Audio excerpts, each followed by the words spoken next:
Dios les bendice, hermanos. El Señor les bendiga a cada uno de ustedes. Pues estamos una vez más transmitiendo este estudio del libro de los Hechos que el Señor nos permite, hermanos, estar compartiendo a través de este medio. Y creemos que es importante porque queda ahí registrado, queda guardado para que si alguna situación puedas estar consultando estos estudios del libro de los Hechos.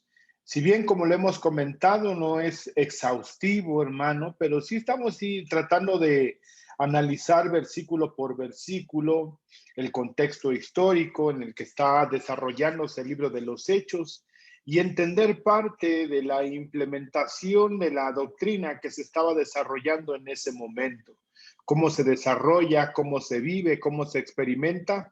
Y posteriormente vemos ya en las cartas paulinas, que también hemos ido describiendo las cartas paulinas, hemos hecho dos: Gálatas, que es después de Hechos 15, y Tesalonicenses, que se escribe Corinto en el capítulo 18, que aún no llegamos a ese capítulo, pero nos fue necesario para poder entender todo aquello que aconteció en Tesalónica, debido a que la narrativa que hace Lucas en Hechos, capítulo 17, no es tan vasta, pero nos puede dar a entender, hermanos, ya leyendo la carta del apóstol Pablo a los tesalonicenses, que hace referencia a esa primer visita en la que estuvo en Tesalónica, y pudimos abundar aún más en el propio texto, entender algunas expresiones de Pablo, entender algunas expresiones que se estaban dando en ese momento y profundizar a través de la propia palabra del Señor.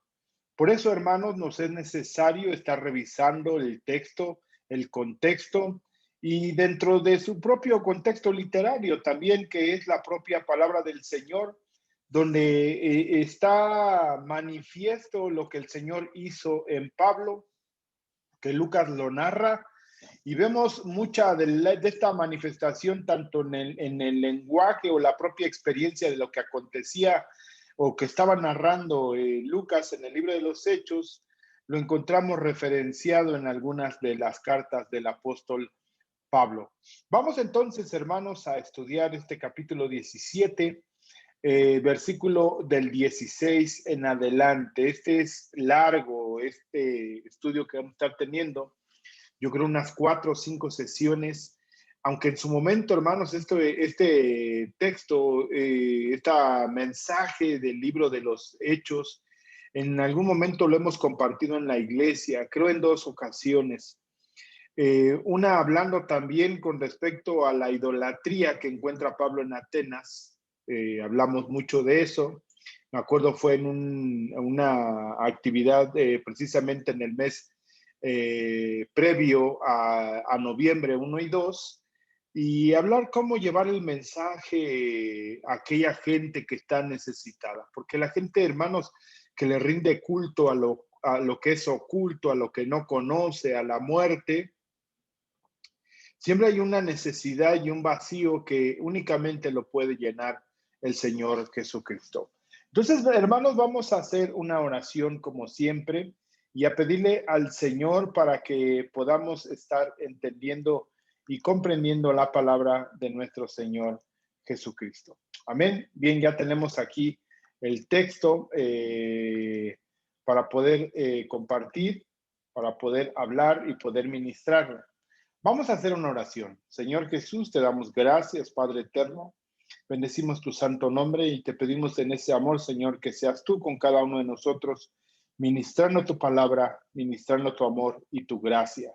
Bendecimos tu nombre, Señor, te alabamos, te exaltamos y te pedimos, Señor, que nos ayudes, nos des entendimiento, Padre, y que tu Espíritu Santo nos ministre en nuestra vida y en nuestro corazón.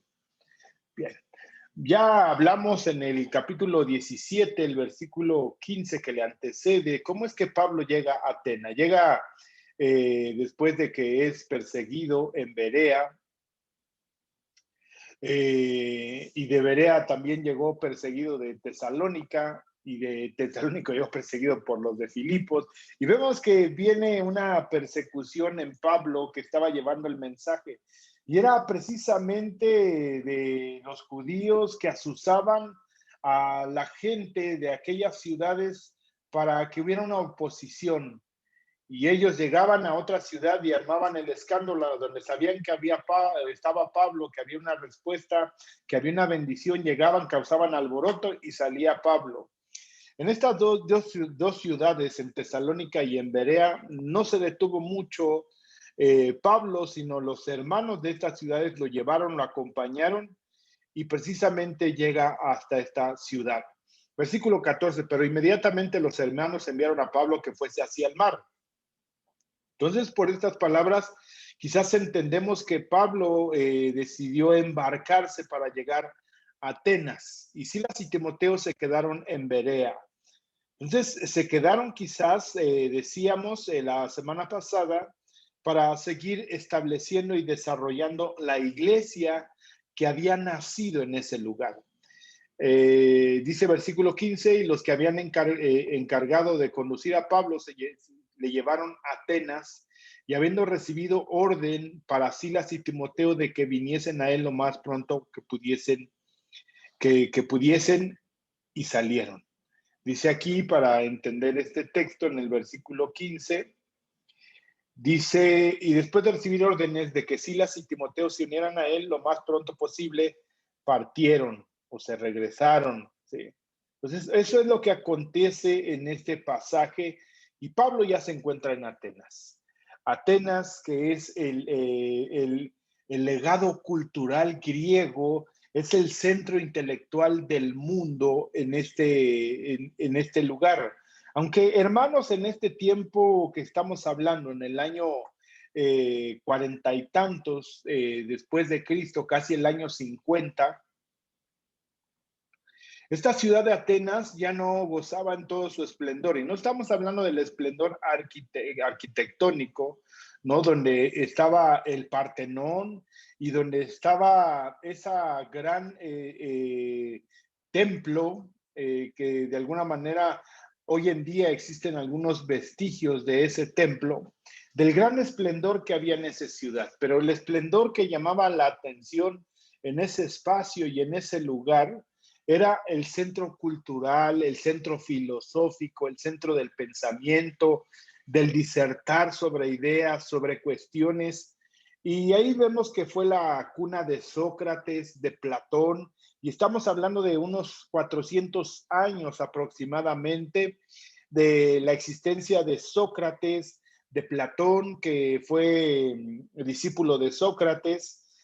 Vimos a Aristóteles, Epicuro, Zenón, que de ahí son los epicuros que se mencionan aquí. Más adelante vamos a ver que están ahí los epicuros. Dice, y los estoicos, que los fundó Zenón. Entonces, estos eran un grupo de gente, un grupo de pensadores, un grupo que estaba en la disertación, en la búsqueda de la verdad, en la búsqueda del conocimiento. Aunque si bien vemos aquí que no hay una gran relevancia y no hay una trascendencia hacia el propio evangelio, posteriormente se ve contaminado, como lo vemos en Primera y Segunda de Timoteo, donde ya están manifiestos los gnósticos y ya están también manifiestos los ascetas que tratan de castigar el cuerpo y meterse en el sentido de que del valor de la espiritualidad y golpear el cuerpo, como lo narra en Colosenses. Entonces, estos mismos pensamientos, hermanos, permearon a la iglesia del siglo I. Pero vemos aquí, hermanos, para mí es uno de los mensajes muy ricos, muy explícitos de los que habla Pablo, un mensaje a los gentiles. A diferencia como lo habló ahí en el capítulo 13, donde encontramos que había una gran idolatría, y en el capítulo 14, donde fue de alguna manera Pablo y Bernabé confundidos con dioses, que ya lo estuvimos compartiendo y que les presentaron y les iban a hacer sacrificios y les decían que por los milagros que estaban haciendo, decían que ellos eran dioses. Lo manifiesta una gran idolatría. Y Pablo, a duras penas y hablando fuertemente, puede decirles y convencerlos de que ellos no son dioses. Y al decirles esta verdad, los hizo enojar, los hizo enfurecer y fueron apedreados, maltratados, golpeados. Y vemos entonces, hermanos, que es una respuesta, primeramente querían idolatrarlos y posteriormente los golpean, los maltratan, los apedrean. Y vemos entonces, hermanos, que no hay una coincidencia en el sentido de la gente que muchas veces vuelve o camina en esa idolatría y quiere manifestar esa adoración. Vamos entonces a leer el texto primeramente, vamos a leerlo completamente desde el versículo 16 hasta el versículo 34, que es donde termina este texto.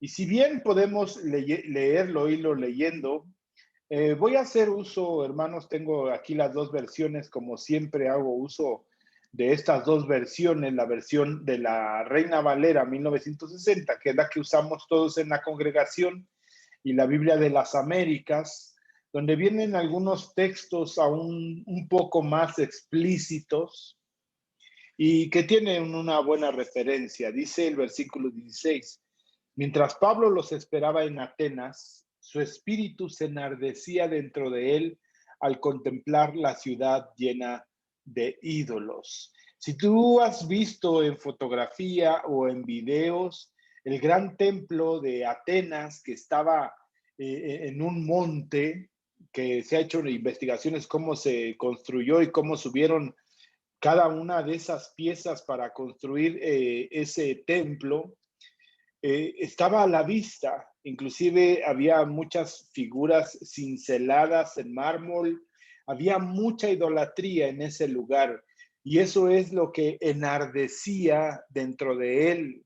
El espíritu de Pablo le hacía sentir. Debemos de recordar que Pablo venía de una, así lo voy a decir, de una religión monoteísta. Los que han tenido la oportunidad de ir los sábados a la iglesia, ya hablamos acerca de la Trinidad de Dios y ahí pudimos explicar que hay un solo Dios verdadero en tres personas distintas, Padre, Hijo y Espíritu Santo. Pablo aquí no lo explica, pero posteriormente podemos ver en sus cartas que Pablo sí habla acerca de la Trinidad. Inclusive la propia narrativa del libro de los Hechos, en el capítulo 5, Hechos capítulo 20, encontramos la manifestación y la descripción de Dios Padre, de Dios Hijo, de Dios Espíritu Santo. En la literatura juanina, estaba hablando de las cartas de Juan, el Evangelio según San Juan, en Apocalipsis, encontramos una descripción muy clara de lo que es la Trinidad. Aunque mucha gente te dice es que la palabra Trinidad no aparece en la Biblia, con toda claridad te lo puedo decir que no, la palabra Trinidad no aparece en la Biblia. Pero sí podemos encontrar la manifestación y la realidad, que es un punto vertebral de la iglesia.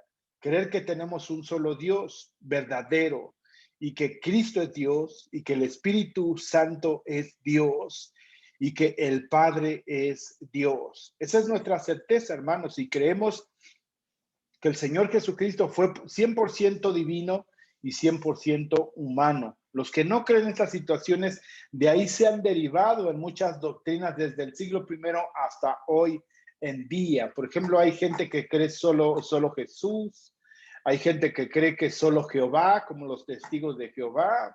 Y siempre, hermano, se ha menospreciado el actuar, el poder, la autoridad del Espíritu Santo, el cual, hermano, se manifiesta y nos lleva a toda verdad. Capítulo 15 y capítulo 16 del Evangelio de San Juan nos dice cómo el Espíritu Santo está actuando.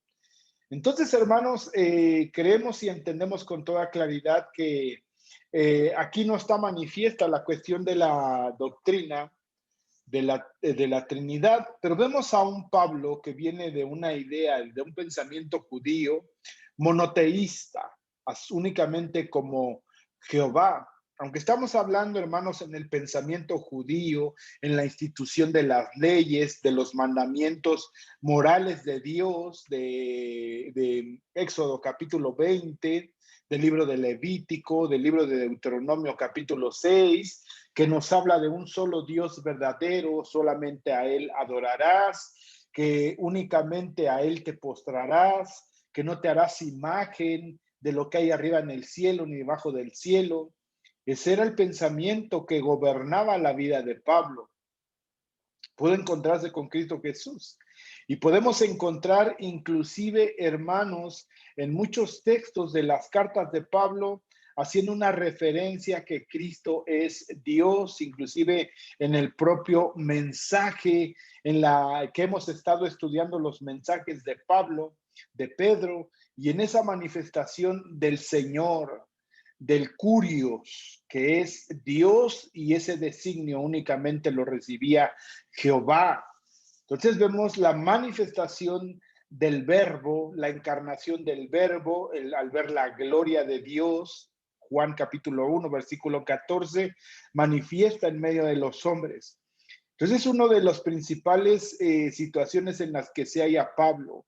Si bien ya visitando algunos lugares como Laconia, ahí donde fue apedreado, maltratado, golpeado, y vemos, hermanos, que de alguna manera Pablo sabía, de alguna manera, que mucha del pensamiento griego, del pensamiento pagano, estaba en esa situación rodeado de la idolatría, ¿no? La gente de Listra, en el lenguaje lacónico, que Pablo tuvo que hablarles en griego, y aquí suponemos que también tuvo que hacerlo de la misma manera. Si de algo estaban orgullosos los atenienses, era de su pensamiento, de su lengua, que se había expandido. Inclusive el griego, hermanos, no lo hablaba cualquier persona.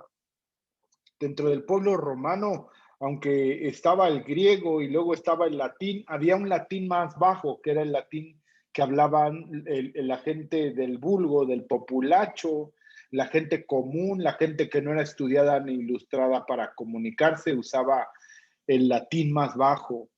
Aquí de la misma manera entendemos que aquellos que llegaban a esta ciudad llegaban admirados por las esculturas, por los templos, por el Partenón dedicado a los dioses. Y Pablo por eso se enardecía, dice el texto en el versículo 16.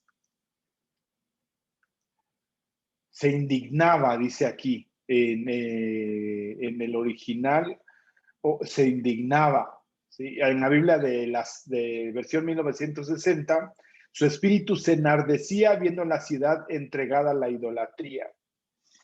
Pero hay algo rescatable, que encuentra una sinagoga en ese lugar. De alguna manera, sabemos, hermanos, que el pueblo de Israel y la propia humanidad siempre va a tender hacia la idolatría. El ser humano en su naturaleza caída siempre pretende darle culto o darle gloria a algo que no le corresponde. Por eso vemos, hermanos, en Romanos capítulo 1, versículo del 18, 19 y 20, habla de cómo Dios se manifestó a través de las cosas creadas. Y aunque en las cosas creadas Dios manifiesta su poder, manifiesta su autoridad, dice que conocieron a Dios, la humanidad conoció a Dios, pero no lo glorificaron como a Dios. No lo reconocieron, no autentificaron esa gloria del Señor. Cristo Jesús, el día de ayer por la mañana, estudiando con los hermanos en la iglesia, encontrábamos eso. De alguna manera, en el libro de Romanos, capítulo 1, versículos 18, 19 y 20, nos habla de esa gloria manifiesta a través de la creación. Hoy en día, mucha gente habla de la sabia naturaleza, de cómo hay una inteligencia, pero se dice en el azar que fue creado en un evento espontáneo, el humano, los animales, las diferentes especies, la teoría evolutiva. Todo eso se narra al día de hoy y se olvidan, ¿verdad? Y aunque pueden reconocer cierta perfección en muchas situaciones y detalles del ojo humano, muchas situaciones que se ha hablado en cuanto al creacionismo. Nosotros creemos, hermanos, en los 6 días en el que el Señor creó. Creemos en Génesis capítulo 1, capítulo 2, capítulo 3, Creemos la palabra del Señor y creemos que Dios es el creador de las cosas. Y ese es el fundamento, mucho del fundamento de nuestra fe, porque en Él se sustentan todas las cosas. Dice en Juan capítulo 1, versículo 1 y 2, que en el principio era el verbo y el verbo era Dios y el verbo estaba con Dios. Y todas las cosas fueron hechas por Él y por medio de Él, ¿verdad? Y es lo que le da sentido, lo dice Colosenses, lo dice Filipenses, lo dice Efesios, que a fin va a conjuntar todas las cosas. Lo que le da sentido a toda la creación es Cristo Jesús. Y a través del Cristo crucificado, por su muerte, su justificación, su expiación, al venir a dar su vida por nosotros, hermanos, el Señor vino a manifestar plenamente la gloria de Dios. Cada uno de sus atributos, su misericordia, su amor, su bondad, su gracia, su justicia, su santidad. Eso es lo que vino a mostrar a través de Cristo Jesús. Si bien los atributos de Dios, hermanos, algunos son incomunicables, no se pueden comprender, hay otros que son comunicables, como ese que es el amor, la gracia, la misericordia y la bondad del Señor. Y precisamente Pablo, en ese conocimiento del Dios eterno y al tener el encuentro con Cristo y saber que es la manifestación del verbo hecho carne, del Dios que vino a dar su vida por nosotros, ese es Cristo Jesús. Inclusive cuando Pablo está narrando, como lo platicamos hoy en esta mañana, de Hechos capítulo 20, versículo 28, donde habla de la iglesia de Dios, como estuvimos compartiendo en la mañana, que donde habla del Espíritu, donde habla de la sangre de Cristo. Y entendemos, hermanos, que ahí Pablo está diciendo que Cristo es Dios, como lo expresamos en esta mañana. No vamos a repetir el mensaje de la mañana, pero entendamos, hermanos, con toda claridad que de alguna manera se tenía entendido que Cristo era Dios o es Dios. Hasta el día de hoy creemos que Cristo es Dios, pero en su manifestación corpórea y humana también era Dios, 100% humano y 100% divino. Y eso es algo que choca en el pensamiento en el día de hoy. No se puede comprender, no se entiende. Inclusive a nosotros mismos nos cuesta trabajo el poder entender la Trinidad en estos días. Entonces, Pablo vemos que viene con gran conocimiento de la escritura, del Antiguo Testamento, era ilustrado, conocedor del griego, era romano. Pablo, en sus cartas que hemos leído en Primera de Corintios, capítulo 11, de Corintios capítulo 11, donde Pablo habla de sus credenciales, de quién es Pablo.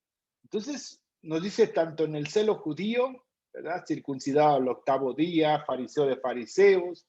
Y esa es lo que era Pablo, lo que hablaba, lo que enseñaba, lo que le movía en su corazón. Por eso, hermano, se desplazaba en ese celo santo. Al tener ese encuentro con Cristo Jesús, era llevado por su pasión a compartir el evangelio a todo aquel que estaba necesitado. Y aunque era golpeado, maltratado, lo dice a los filipenses, lo dice a los colosenses, lo dice a los tesalonicenses, de cómo fue maltratado, cómo fue apedreado, azotado 3 veces. Entonces vemos que nada lo hacía desistir, porque la verdad del evangelio, la verdad de Cristo Jesús estaba plenamente invadiendo su vida. Por eso, hermanos, no se detenía. Y como hemos estado hablando, hermanos, por la mañana, de alguna manera, si Cristo está en nosotros a través de su Espíritu Santo y el Espíritu de Cristo, nuestro corazón tendría que estar ardiendo y compartir el mensaje. Aquí vemos a un Pablo esperando, mientras esperaba en Atenas. No dice cuánto tiempo esperó, ni qué es lo que estaba esperando quizás a los hermanos que había dicho, como leímos en los versículos anteriores, que pidió que Timoteo y Silas llegaran con él. Su espíritu se enardecía dentro de él al contemplar la ciudad de ídolos. La versión 60 dice entregada a la idolatría. ¿Ves la ciudad llena de ídolos? Puedes ver ahí, pues él sabía y entendía por la palabra del Señor. Creo que es más clara lo que dice la versión 60, que puede haber esculturas, puede haber imágenes talladas en mármol, en piedra, pero la entrega, lo que dice aquí, la ciudad entregada a la idolatría, que verdaderamente es una devoción, una entrega, un afán, el estar pensando que cada Dios tenía una autoridad y un gobierno para hacer y deshacer o interactuar con los hombres. Y eso era lo que le movía a Pablo. Dice entonces, en la versión de las Américas, dice una ciudad llena de ídolos.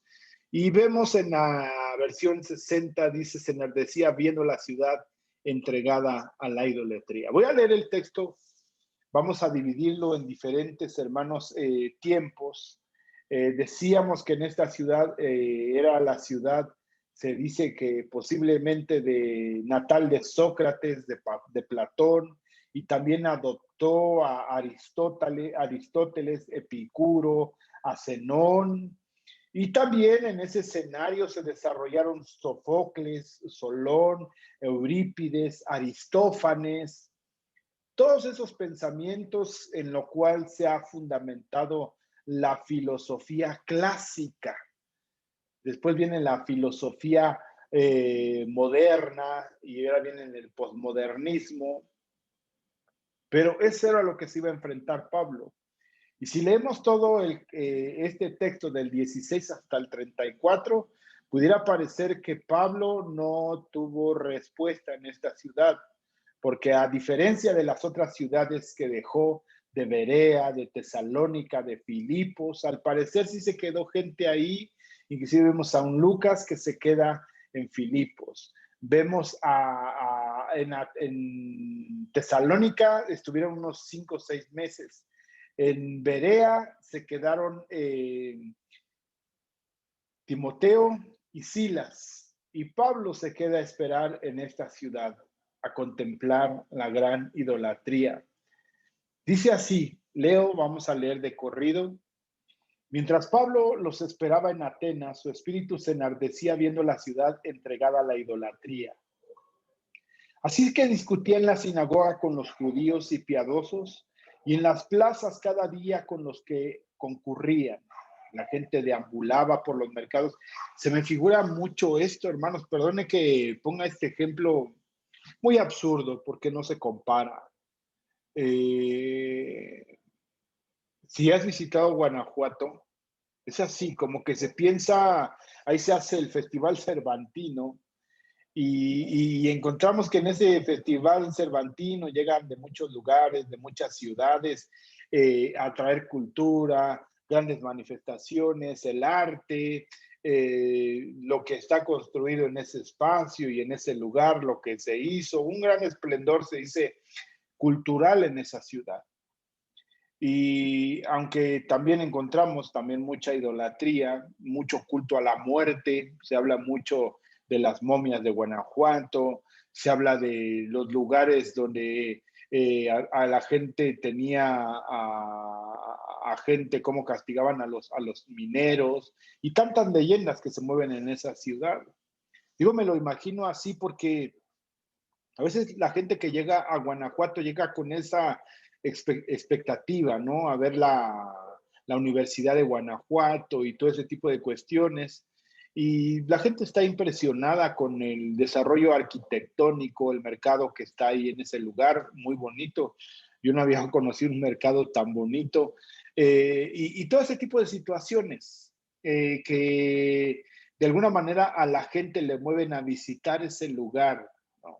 Además de todo el desarrollo y el ambiente que se mueve en esa ciudad, como es los cantantes callejeros, los artistas callejeros y toda una serie de situaciones que se mueven en ese lugar. Pero se me figura mucho en ese pensamiento que se habla de la ciudad del Quijote, de la literatura, de las artes escénicas, de la música.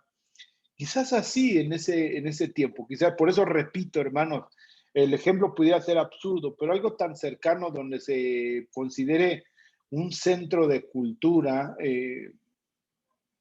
a ese grado de la idolatría, podemos encontrarlo aquí en esa descripción de Atenas.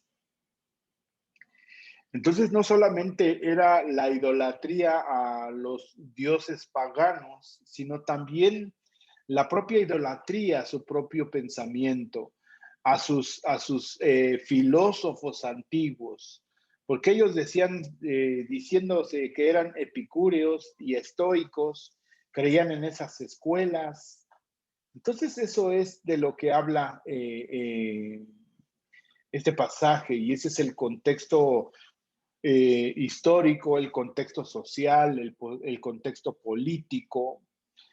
Entonces, Pablo observaba la cultura griega a donde quiera que fuera. En Atenas vio los templos, los altares, las esculturas, las estatuas. Para él estas cosas no eran meros objetos artísticos, sino objetos, hermanos, de idolatría, de la religión pagana. Entonces, Pablo iba a llevar el evangelio a esta ciudad y nuevamente encontramos, decimos que encontramos algo rescatable, una sinagoga donde él podía predicar el día de reposo.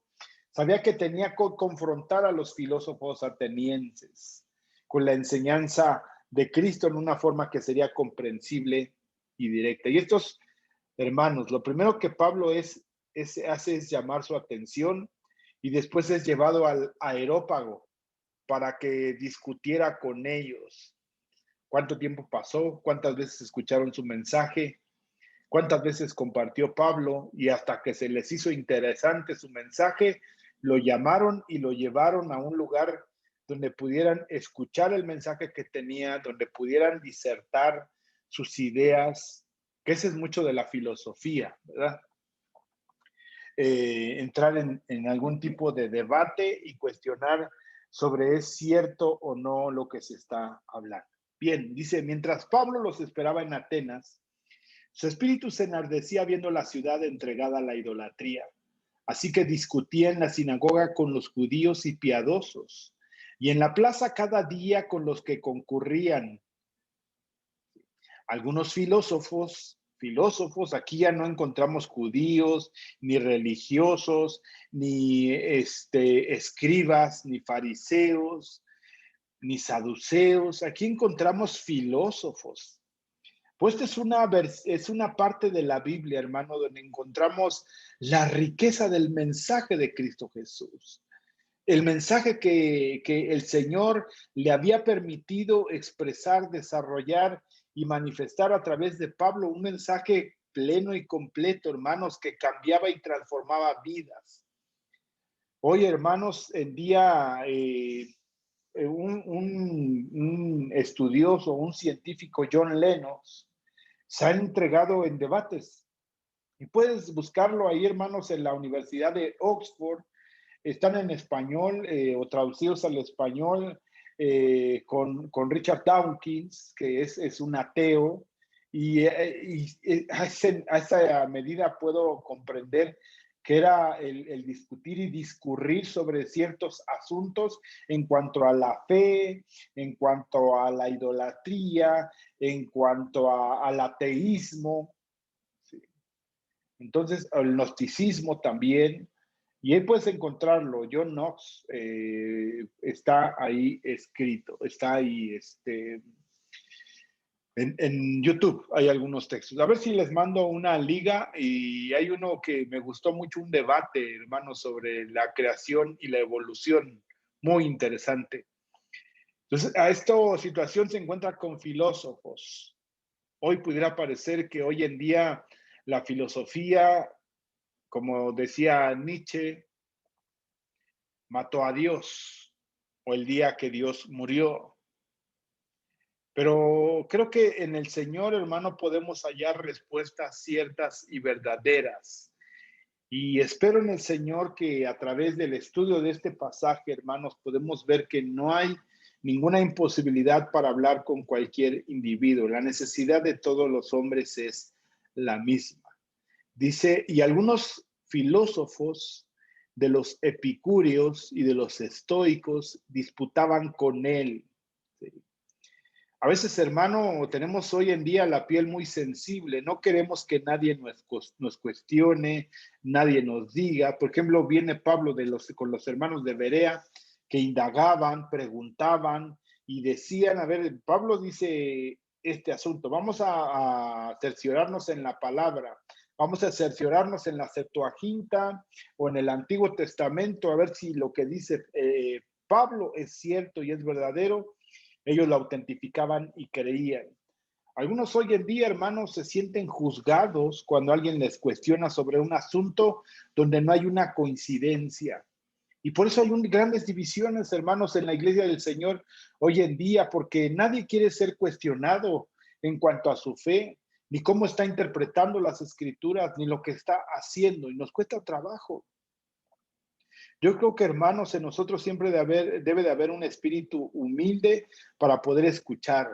Dice la palabra del Señor y también en Pedro, ¿verdad? Capítulo 3, dice que debemos de estar siempre preparados para presentar una defensa con toda mansedumbre de lo que hemos creído. Sí, hermano, tenemos que estar preparados para nosotros realmente presentar con toda claridad, con toda certeza. Por eso necesitamos estudiar las escrituras. Y es lo que hemos estado insistiendo, hermanos, para no solamente hablar de mi experiencia personal y de lo que me pasó. Eso, hermanos, en determinado momento se puede quedar en algo subjetivo. Es objetivo para ti, porque tú lo crees, tú lo tienes por cierto, es tu experiencia, pero tienes que acompañarlo con la propia palabra para aquello que para otros puede ser subjetivo. Cuando a veces le decimos a la gente, es que es difícil de describirlo, no te lo puedo decir, tendrías que experimentarlo para saber qué es encontrar al Señor, pero hay que acompañarlo con el texto. Dice en Romanos capítulo 10, versículo 17, también lo mencionábamos el día de ayer, ¿verdad? ¿Y cómo van a invocar en quien no han oído? ¿Y cómo van a oír si no hay quien les predique? Entonces, hermanos, es claro que tenemos que llevar con toda claridad el mensaje del Señor, porque esa es la misión que el Señor nos dio, Mateo capítulo 28, del versículo 18 al 20. Tenemos que predicar el Evangelio, pero ¿cómo lo tenemos que predicar? Creo que lo hemos estado entendiendo en el libro de los Hechos. Si bien va a haber gente que vamos a usar plenamente la palabra del Señor, aquí como en este pasaje que vamos a leer, Pablo no cita textos bíblicos, sino usa los principios manifiestos en la palabra del Señor para explicar algunas alegorías y pensamientos de algunos filósofos y poetas griegos, para explicarles quién es Dios. Y a veces, hermano, es lo que nos falta. Yo me siento quizás a veces no plenamente ilustrado ni completo para discutir con un filósofo que plantean bien en orden sus argumentos, y necesitamos, hermano, verdaderamente estudiar en el Señor.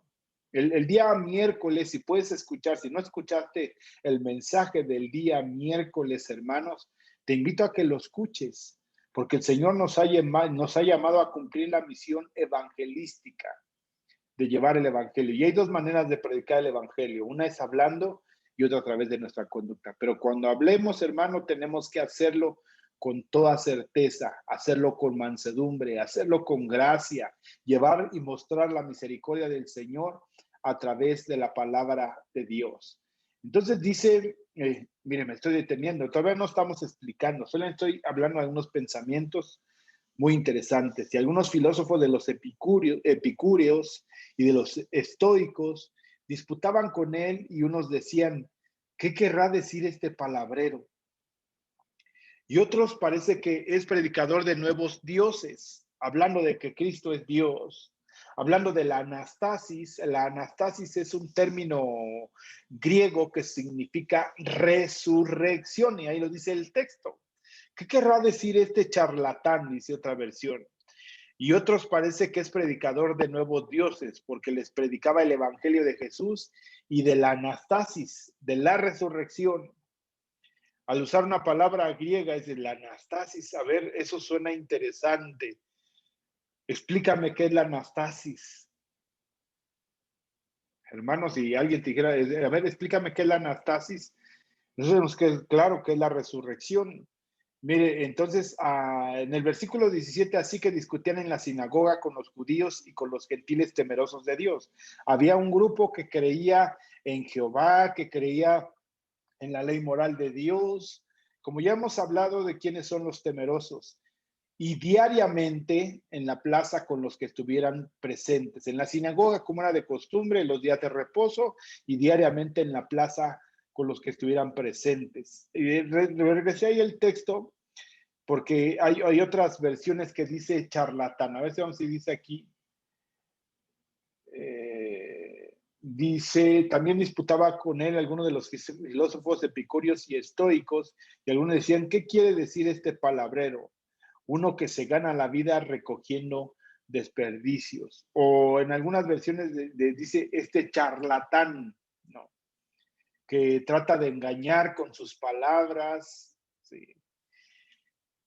Entonces unos decían, ¿qué quiere decir? No entendían lo que decían. Y otros parece ser un predicador de divinidades extrañas, ¿sí? O de demonios extraños, o de dioses ajenos, como lo dice aquí. Dice de nuevos dioses, pero les hablaba de Jesús porque les predicaba a Jesús. Dice aquí, anunciaba el Evangelio, y sabemos que comprende el Evangelio: nacimiento, encarnación del Verbo, muerte, resurrección del Señor Jesucristo. Y si encontramos eso, si pensemos que les habló del Verbo o del Logos, tuvo que llamarles la atención, aunque no queda claro si ese fue parte del mensaje. Pero sí la anastasis, porque está expreso aquí en la palabra. La anastasis. Lo tomaron y lo llevaron al aerópago. Sí. Entonces, el aerópago era un lugar, o la colina de Ares, ahí está, también llamado Marte, el dios de la guerra. Ahí era donde había grandes discusiones, ahí era donde se compartían las filosofías, los pensamientos, se discutía, se discurría sobre cierto asunto, y realmente se trataba de aquel que hablaba y explicaba tenía que comprobar sus dichos, que hoy falta mucho eso, ¿verdad? En muchos lugares donde se comparte, la gente no se hace responsable de sus dichos. Y lamentablemente hay mucha gente que los dichos de nosotros, los hermanos que compartimos, o los pastores, los toman por cierto y por verdad, y usan, es que el pastor dijo, pues sí, pero sustentado ¿en qué? ¿En base a qué? Y a veces, hermanos, digo, tenemos la piel muy ligera, muy delgada, y no aceptamos que alguien nos pregunte, que alguien nos cuestione. Y a veces dicen, no, es que tú no tienes que cuestionar al pastor, no tienes que cuestionar al siervo. ¿Por qué no, hermano? Puede estar en un error y a lo mejor ha vivido tanto tiempo en ese error, y ¿por qué no platicarlo? ¿Y por qué no ser edificados mutuamente? Que eso es algo que falta. Pero aquí vemos que no es una mutua edificación, es un debate lo que están llevando a Pablo aquí en el aerópago, diciendo, ¿podemos saber qué es esa nueva enseñanza que proclamas o que hablas? Sí. Porque te oímos decir cosas extrañas. Sí. Por tanto, queremos saber qué significan. Dinos, tenemos necesidad de conocimiento. Eso que hablaste es interesante. Pues todos los atenienses y los extranjeros de visita de allí no pasaban el tiempo en otras, sino en decir o en ir algo nuevo. Eso era lo que se decía, y quedar maravillados por los nuevos pensamientos, por las nuevas artes, por las nuevas filosofías. Entonces Pablo, poniéndose en pie en medio del aerópago, dijo: varones atenienses, percibo que sois muy religiosos en todo sentido, o muy supersticiosos. Dice, porque mientras pasaba y observaba los objetos de vuestra adoración, hallé también un altar con esta inscripción: al Dios desconocido. Pues lo que vosotros adoráis sin conocer, eso os anuncio yo. El Dios que hizo el mundo y todo lo que en él hay, puesto que es el Señor del cielo y de la tierra.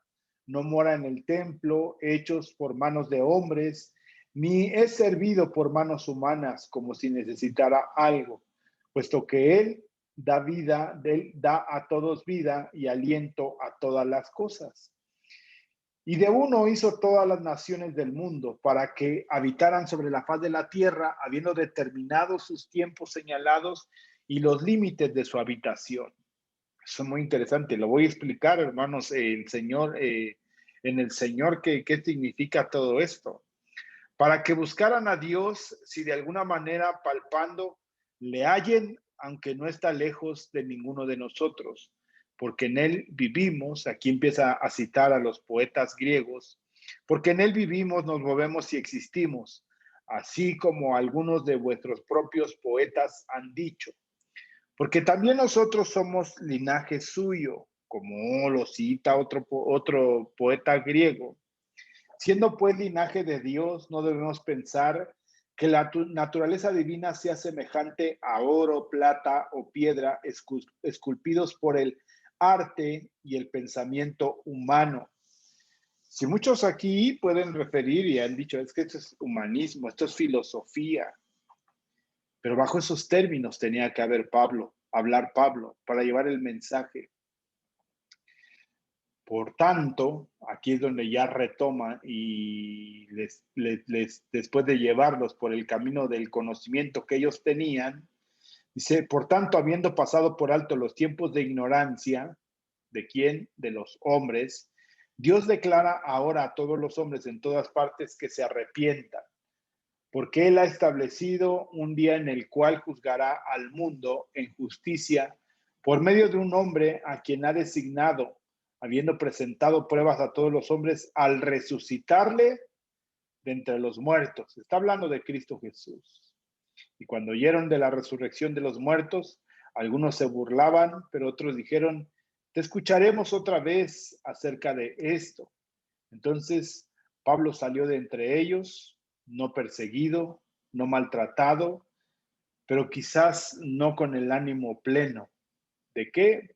De que alguien hubiera conocido al Señor en medio de ese lugar donde estaba el gran ego del conocimiento, la plenitud del pensamiento humano.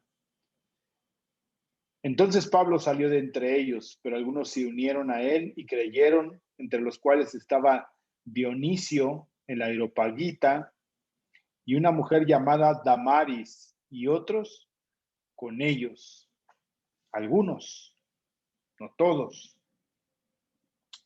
Entonces, esto es lo que vamos a estar estudiando, hermanos. Encontramos entonces que Pablo llega a un lugar donde está el ego por lo alto en cuanto al conocimiento. ¿Qué nos vas a enseñar? Y así puede haber mucha gente el día de hoy, hermano, eso ya lo conozco, eso ya lo sé, me lo enseñaron desde pequeño, llámese esto, pero realmente vivimos el Evangelio.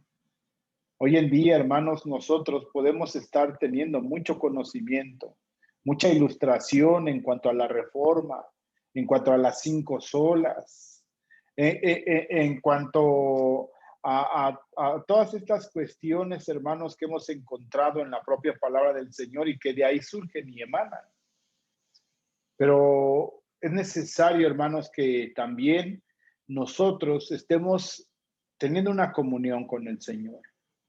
Si solamente nos quedamos en el conocimiento y no permitimos al Espíritu Santo que verdaderamente cambie y transforme nuestras vidas, hermanos, nos vamos a quedar únicamente en ese sentido, en el conocimiento. Y Dios quiere llevarnos a una experiencia real y vívida. No quedarnos, hermanos, como hechos en Juan capítulo 16. Le pido al Señor que ninguno de nosotros sea como estos hombres. Y como también el Señor discute en Juan capítulo 8 con los judíos que creían que eran hijos de Abraham, que no habían hecho nada malo, que todo estaba correcto. Pero precisamente Pablo en la carta a los romanos, en el capítulo 1, primero habla de los gentiles y parte del capítulo 2. Capítulo 3 y parte del 2 habla con los judíos y ninguno es bueno. capítulo 3 dice, ¿va? No hay ni uno bueno. Entonces, hermanos, tenemos que caminar en dependencia en nuestro Dios y realmente abundar. Y creo que este mensaje, hermanos, de verdad es muy enriquecedor, muy enriquecedor. Nos vamos a detener cómo Pablo plantea el evangelio a los gentiles, pero no a los gentiles, hermanos, como lo planteó, como habíamos mencionado en Filipos, o como lo mencionó ahí en Tesalónica, o como lo mencionó en Berea, que sabemos que primeramente hablaba hacia los judíos primeramente y después a los griegos. Y como vimos, hermanos, por ejemplo, en Filipos, Lidia, el Señor abrió su corazón para que entendiera las escrituras. Yo creo que es lo que el Señor quiere obrar también en nosotros. Pero vamos a parar aquí y la siguiente semana vamos a ir ya revisando versículo por versículo hasta llegar al versículo 34. Hablamos de una manera general la situación a la que se iba a enfrentar Pablo, con quién iba a hablar, qué pensaban los estoicos, qué pensaban los epicuros, por qué les interesó el mensaje de Pablo, por qué usa ciertas palabras Pablo para llevarlos no a más pensamientos, sino llevarlos al arrepentimiento, que es lo que busca el mensaje del Evangelio de Dios. Y nuevamente reitero, hermanos, Pablo usa los principios establecidos en la palabra del Señor.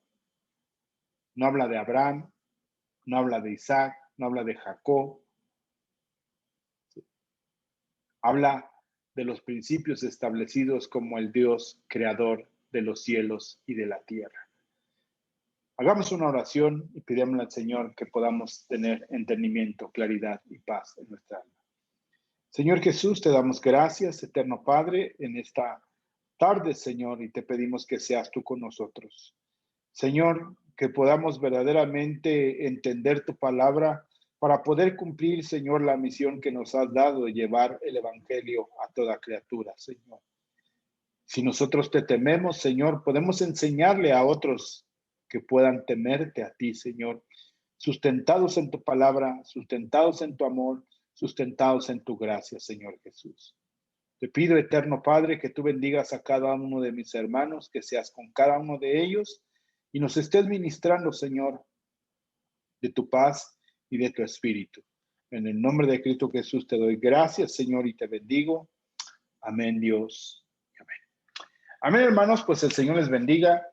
El día martes tenemos culto de oración, día miércoles culto doctrinal. Estamos hablando de la edificación de la iglesia, precisamente cómo es que la iglesia se manifiesta. Si ya bien hablamos del fundamento, de la estructura, de lo que mueve a cada uno de los miembros de la iglesia, y ahora es como el conjunto de la iglesia que se hace evidente, la iglesia visible, que son cada una de las congregaciones, cómo es que manifiestan los propósitos de Dios. Eso es los días miércoles. Los días sábados, hermanos, estamos estudiando también acerca de la iglesia, la eclesiología, y precisamente el día domingo, como hoy en la mañana, hablamos un punto acerca de la iglesia de Dios.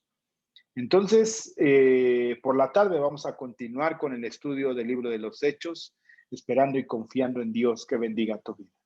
El Señor te tenga en bendición, hermano, y sea contigo y con cada uno de tus familias. Te invito a que leas este texto, Hechos capítulo 17, del versículo 16 al 34, y que el Señor también abunde e ilumine en tu corazón su palabra para que juntos podamos escudriñar y estudiar la palabra de nuestro Señor. Dios te bendiga, el Señor sea contigo, con tu familia y con cada uno de nosotros. Bendiciones, hermanos. Bendiciones.